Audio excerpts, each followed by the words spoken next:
There was a time when we would judge people, maybe harshly, maybe even condemn people because of moral failure. See, that would be the big topic. If you criticize somebody, if you were upset with somebody, it was usually over a moral issue. Because we were very focused on morality. So if somebody was behaving immorally, we were quick to notice and maybe too quick to judge.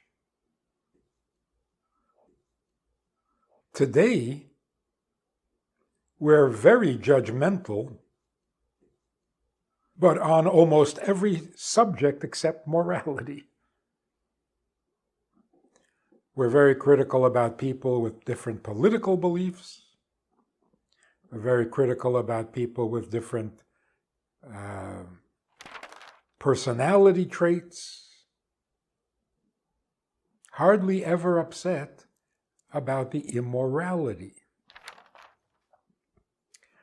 But let's take a look at what the sages say about judging. The sages say, do not judge a person, al todin es chavercha, ad shetagia lemekayme. Don't judge a person until you've been in his context, in his life condition. Usually, conventionally, we would understand that instruction, don't judge your friend until you've been in his situation, as giving him the benefit of the doubt. If you're not sure that the person did something wrong, don't be quick to judge.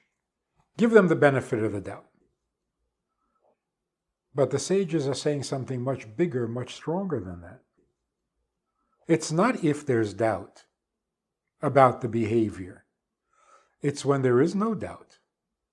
They definitely misbehaved.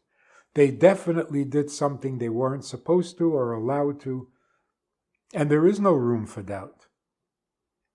And that's when you must not judge until you have been in the same situation.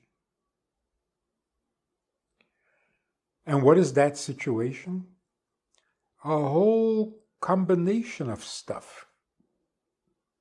Family background, location,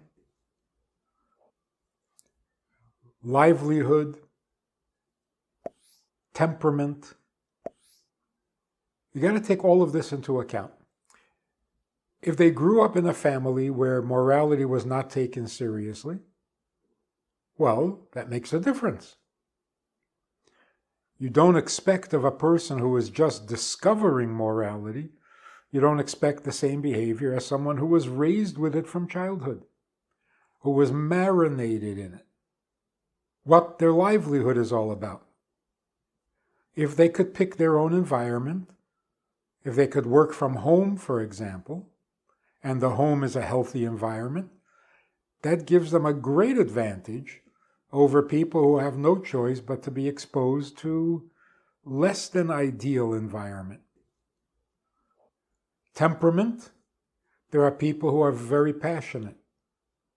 Not by choice, by temperament. They're hot-blooded.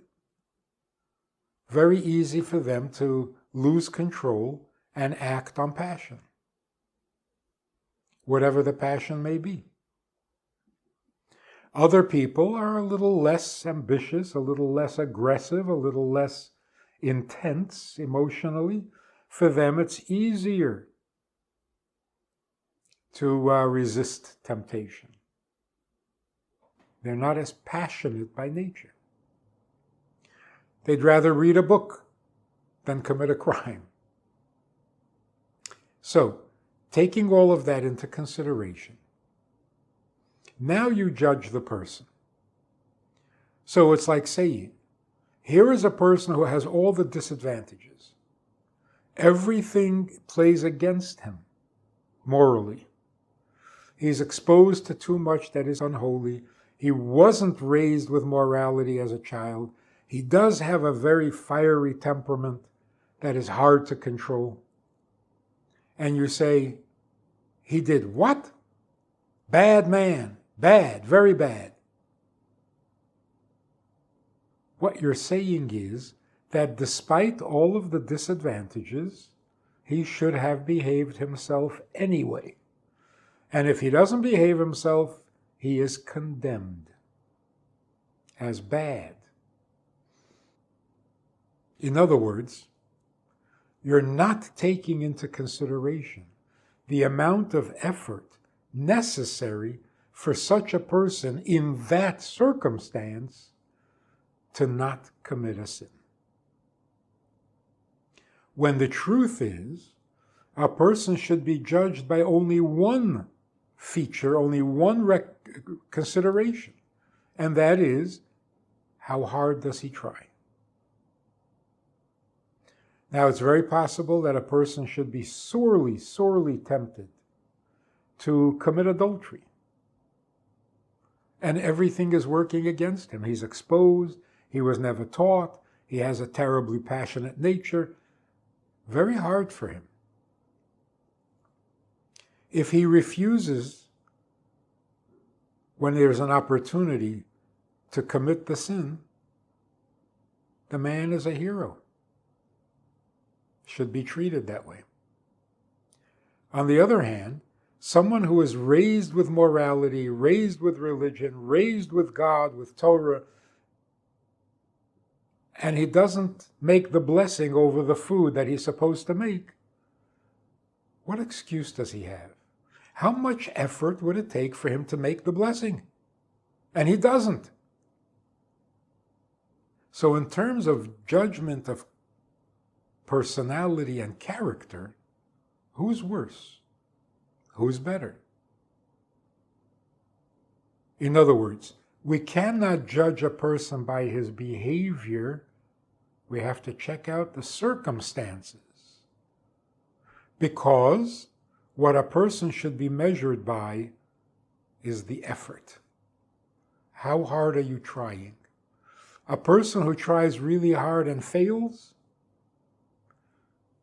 is still more of a decent person than one who doesn't really try very hard and succeeds.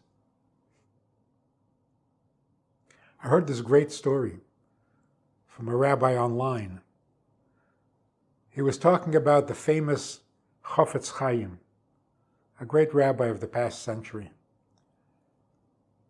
The story is that somebody came to complain to this rabbi that the soldiers who were eating from the kosher line would finish eating kosher and then go over to the non-kosher line and eat more of the non-kosher. He felt that was really wrong. So he complained to the Chafetz Chaim. The Chafetz Chaim said, that means you're not giving them enough of the kosher food, and they're still hungry, so they have to go to the non-kosher. Provide more food. The man said, we provide plenty, there's leftover. They can eat all they want. But no, they have to go to the non-kosher. And the Chafetz Chaim said, well, then maybe the kosher food is not as tasty. Make the kosher food a little tastier. See, that's a Jewish way of thinking. Leaders don't blame the people. Leaders always take responsibility. If they're eating from the non-kosher line, we must be doing something wrong. Don't blame the victim. So, maybe we're not giving them enough. And if you're giving them enough, maybe it's not tasty enough. Maybe it's not the type of food they like. So give them more, give them tastier, and give them the kinds of foods they like, instead of complaining that they need to go to the non-kosher side for what they're looking for. Beautiful story. It's the kind of attitude that we should all have. Don't judge behavior, judge character. And character consists of effort. How far out of your way are you willing to go to do the right thing?